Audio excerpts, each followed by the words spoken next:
There is a number that the IRS built into the tax code decades ago. It is not 65, it is not 70, it is 59 and a half. And the reason most people have never heard anyone explain what that number actually does is because the financial industry makes more money when you stay confused. When you stay confused, you stay at work. When you stay at work, your 401k keeps growing. When your 401k keeps growing, the fund companies keep collecting fees on a bigger and bigger balance. Nobody in that chain has any incentive to tap you on the shoulder and say, hey, you can leave now. So let me be the one to say it. If you are between 55 and 63 years old and you have been saving consistently for decades, there is a very real chance that the math already works, that you could stop full-time work sooner than you think. And the reason it works is because of what happens the moment you turn 59 and a half. Not what happens to your body, what happens to your money. Before 59 and a half, most of your retirement savings are behind a wall. You can see them, you can watch them grow, but if you touch them, you get hit with a 10% early withdrawal penalty on top of income taxes. Pull $100,000 out of your traditional IRA at age 55, and you are handing the IRS roughly $10,000 in penalties before they even calculate what you owe in regular tax. That penalty exists to discourage you from spending your retirement money early. And for most of your life, it works exactly as designed. But at 59 and a half, the wall comes down. The penalty disappears.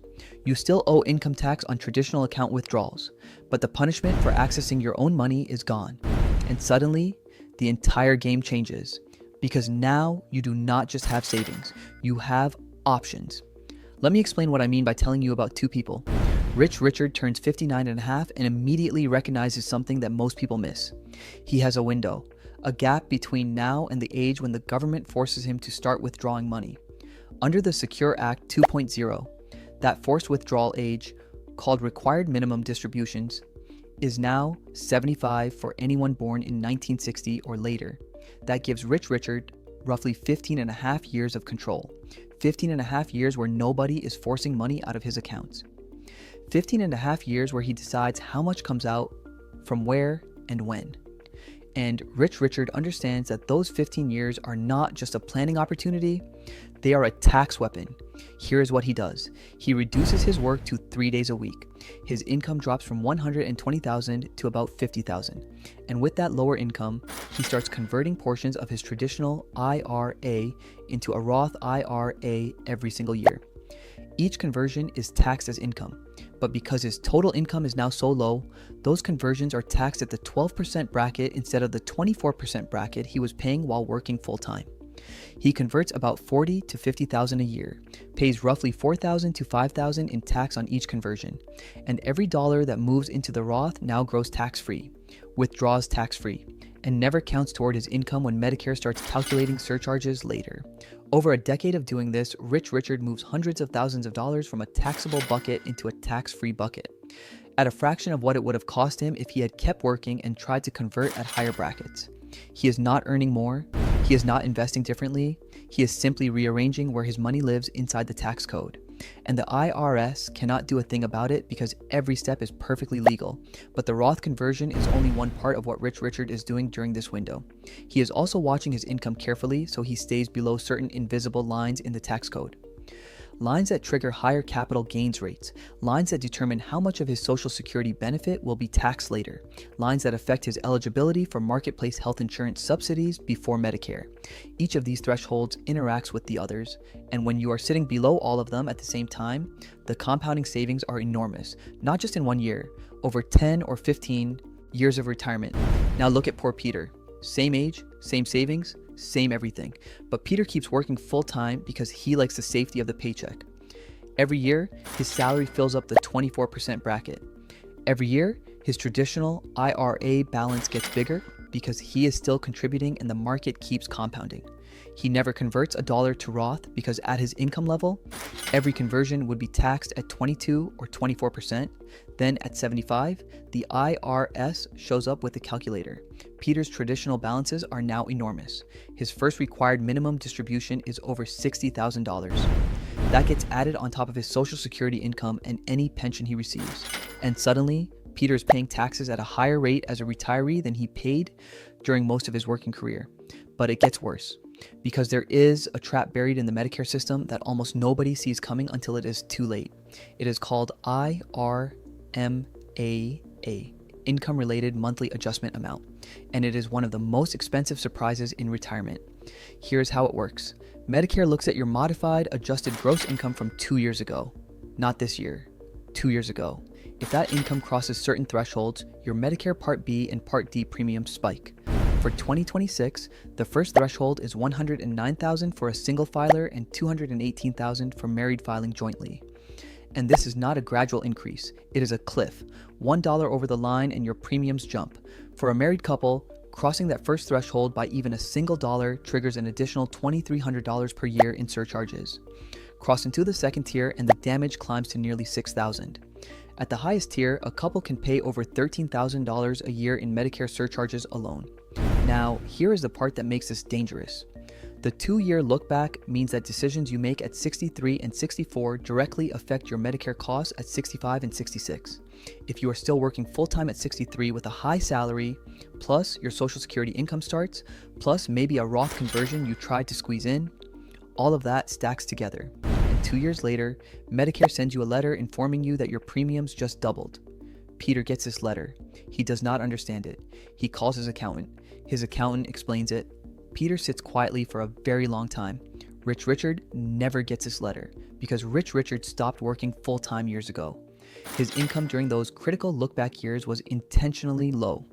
His Roth conversions were sized to land just below the IRMAA thresholds, and his Medicare premiums stay at the standard rate for the rest of his life. Same savings, same retirement, thousands of dollars apart in annual costs. The only difference is that one of them understood the window and the other one did not.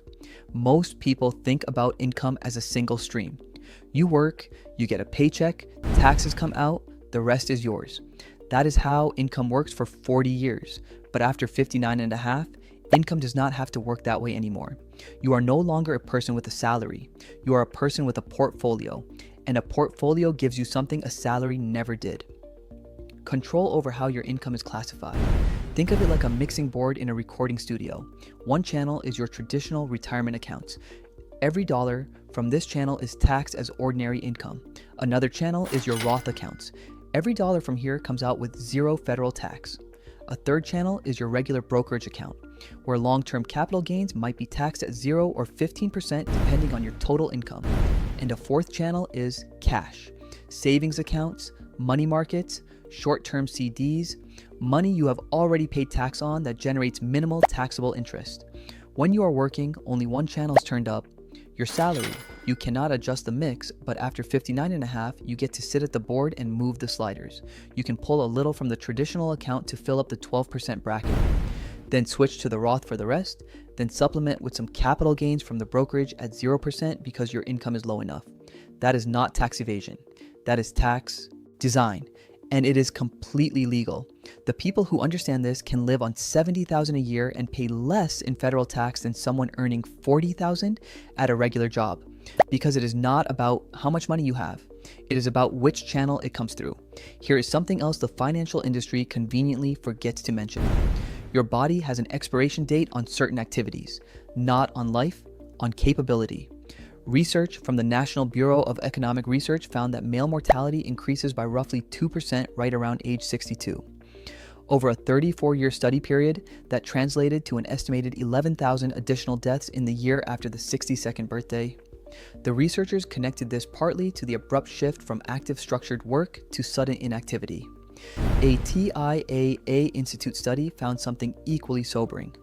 People who experience a health decline were about 9% less likely to continue working past 62 and 14% less likely to work past 65.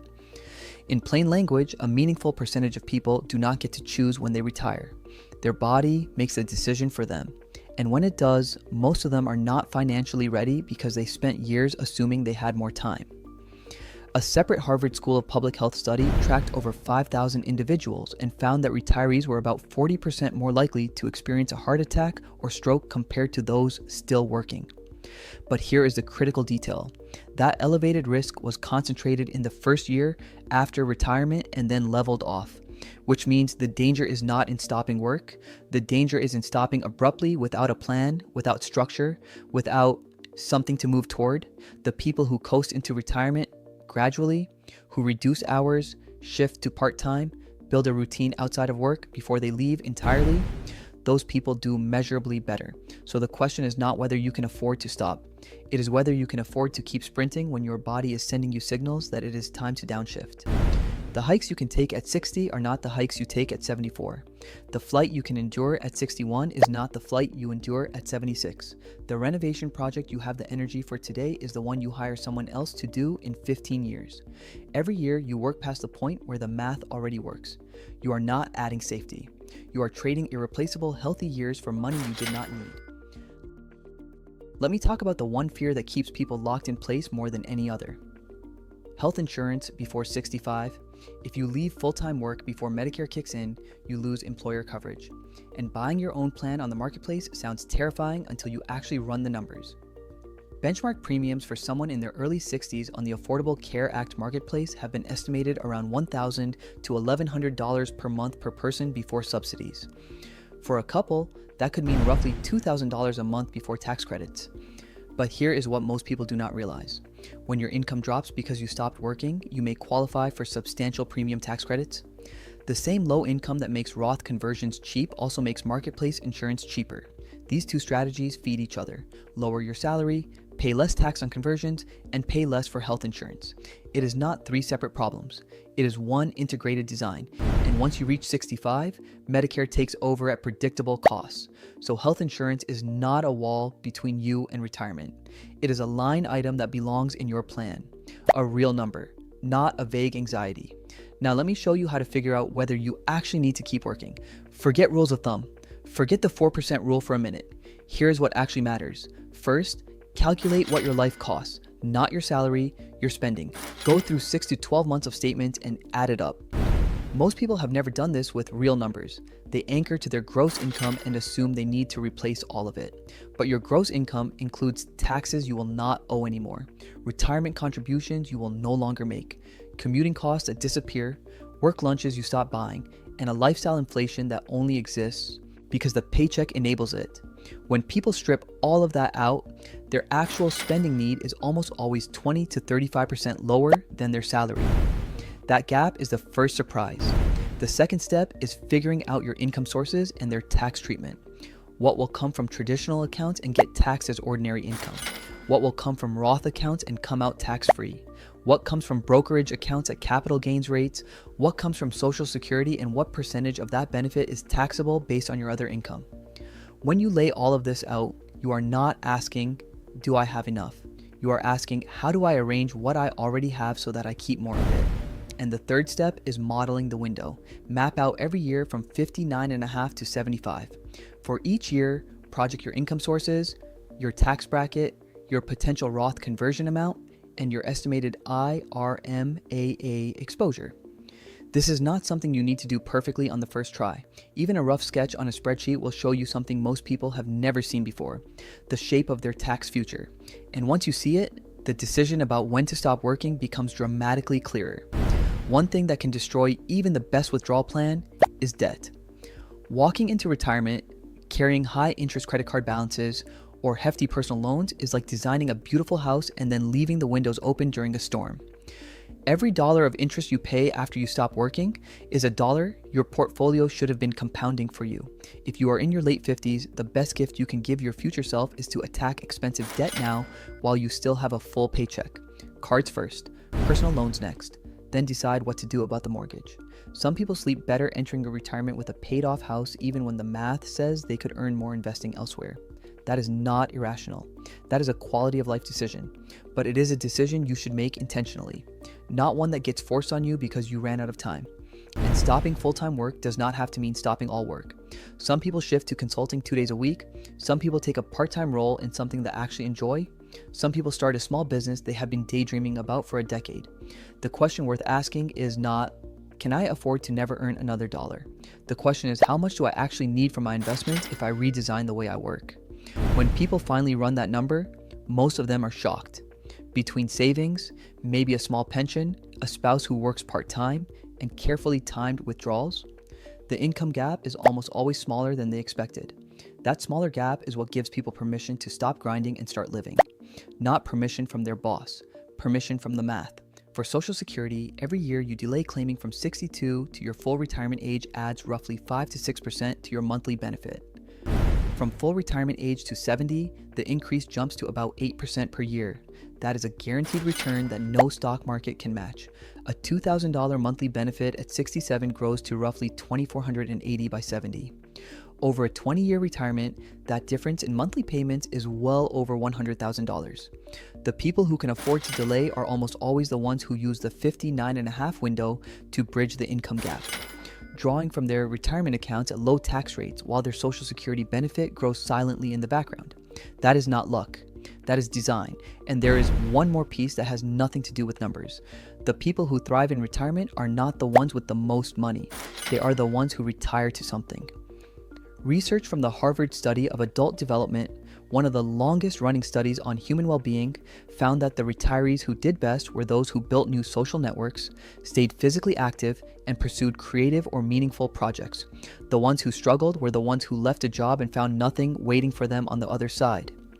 The financial plan buys you time, but what you do with that time is what determines whether retirement is the best chapter of your life or the loneliest one. Here is what I want you to take away from this. There is a window in the tax code. It opens at 59.5. It starts to narrow when Social Security begins, and it closes permanently when required minimum distributions force money out of your accounts whether you need it or not. During that window, you have more control over your tax bill, your Medicare costs, and your financial future than at any other point in your life. Most people never use it. They work straight through it, filling high tax brackets with salary income, missing the chance to convert at low rates, and arriving at 75 with enormous traditional balances and no flexibility left. Rich Richard used the window. Poor Peter worked through it. Same money, same market, same economy, completely different outcomes. The difference was not talent, not income, not luck. It was understanding what 59.5 actually means. Most people will hear this and nod. They will think about it for a few days, and then Monday morning will come and the alarm will go off and they will drive to the same office and sit in the same chair and tell themselves just one more year. That is what fear does. It does not argue with the math, it just ignores it. But a few people will hear this and do something different. They will open a spreadsheet, they will pull up their account balances, they will look at the tax brackets and the IRMAA thresholds and their actual monthly spending, and they will realize, maybe for the first time, that the cage door has been unlocked for years.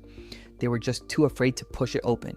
The window is there, the rules are clear, the math does not lie, and the years it was built for, the years between 59.5 and 75, are the years your body can still do everything your money was always supposed to pay for.